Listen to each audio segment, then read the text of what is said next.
Everyone, today's class we are going to see Unit 6 Optics Book Back 1 mark. For light incident from air on a slab of refractive index 2, the maximum possible angle of refraction is asked. From Snell's law we have refractive index is equal to sine of angle of incidence to the sine of angle of refraction. Consider the angle of incidence I is equal to 90 degree. Put the value of I is equal to 90 degree here. The refractive index mu is given to be 2. We put the value of mu is equal to 2 and sin 90 value is 1. Therefore, sin r is equal to 1 by 2 we have. And thus r is equal to sine inverse of 0.5 we can write. And we get the angle of refraction is equal to 30 degree.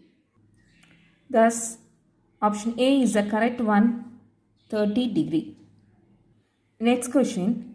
If the velocity and wavelength of light in air is VA and lambda A and that in water is VW lambda W, then the refractive index of water is, we can see the solution. Refractive index of medium is equal to speed of light in vacuum to speed of light in medium. Refractive index, we write N is equal to speed of light C divided by speed of light in medium. So we can write Vm. So thus this can be written to be velocity of light in air divided by velocity of light in medium. Here it is water, therefore we write Vw. So Va divided by Vw. So we have the option B to be the correct one. Next question. When a biconvex lens of glass having refractive index 1.47 is dipped in a liquid, it acts as a plain sheet of glass. This implies that liquid must have a refractive index. The options are given. We have to choose the best one. The solution is, according to lensmaker's formula, 1 by f is equal to n2 by n1 minus 1 into 1 by r1 minus 1 by r2. Here, N2, it is a refractive index of material of the lens, and N1, the refractive index of the liquid in which the lens is dipped.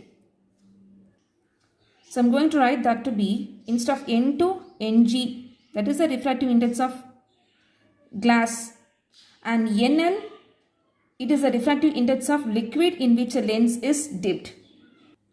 In the question it is given as biconvex lens dipped in a liquid acts as a plain sheet of glass.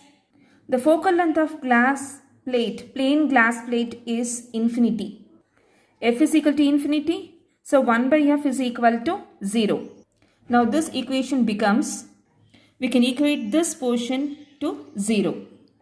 After simplifying we have Ng minus NL is equal to 0. Thus we have Ng is equal to NL, implying that refractive index of the liquid will be equal to the refractive index of that glass. So we have here the liquid must have the refractive index equal to that of the glass. Option D is correct. Next question. The radius of curvature of curved surface at a thin plano convex lens is 10 cm. And the refractive index is 1.5. If the plane surface is silvered, then the focal length will be, the solution is, before going to solution, we need to know what is plano-convex lens. Plano-convex lens means which is flat on one side, outward curved on the other side. We use lensmaker's formula to find the focal length. The radius of curvature of a curved surface is given to be 10 cm. So we have here R1 is equal to 10 cm. And the refractive index is given to be 1.5. We can substitute this here.